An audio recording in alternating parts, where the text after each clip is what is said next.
Machine greater పేరుతో GHMC ఎన్నికలకు సిద్ధమవుతోంది టీఆర్ఎస్. 100 డివిజన్లలో గెలిపే లక్ష్యంగా పెట్టుకుంది. ముఖ్య నేతలందరికీ బాధ్యతలు అప్పగించి 5వ తేదీ కల్లా అందరూ తమకు కేటాయించిన డివిజన్స్కు చేరుకోవాలని ఆదేశించారు పార్టీ అధ్యక్షుడు కేసీఆర్. ఎన్నికల ప్రచారంలో ఆయన కూడా పాల్గొనబోతున్నారు.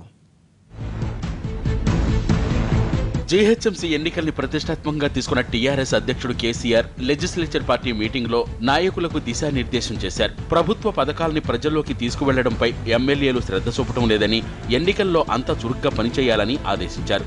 ప్రతి ఎమ్మెల్యేకు ఓ డివిజన్ బాధ్యతను అప్పగించారు. మంత్రులు కూడా డివిజన్తో పాటు ఒక నియోజకవర్గం మొత్తాన్ని పర్యవేక్షించాల్సి ఉంటుంది.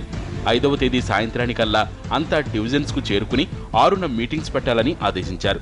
వ్యూహాత్మకంగా నల్గొండ జిల్లా ఎమ్మెల్యేలకు ఎల్బీనగర్ ప్రాంతాన్ని, వరంగల్ జిల్లా నేతలకు ఉప్పల్, కరీంనగర్ వారికి అల్వాల్ ఏరియాలోని డివిజన్లు, ఖమ్మం జిల్లా వారికి కుకట్పల్లి ప్రాంతం డివిజన్ను అప్పగించారు.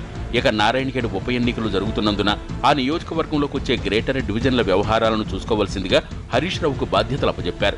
సర్వేలన్నీ అనుకూలంగా ఉన్నాయని, నాయకులు బాధ్యతగా పనిచేస్తే తేలిగ్గా గెలుస్తామన్నారు కేసీఆర్. హైదరాబాదును విశ్వనగరంగా తీర్చిదిద్దాలనుకుంటున్నాం. సిటీలో ప్రాతినిధ్యం ఎక్కువగా ఉంటేనే అది సాధ్యమవుతుందని ఎమ్మెల్యేలకు వివరించారు.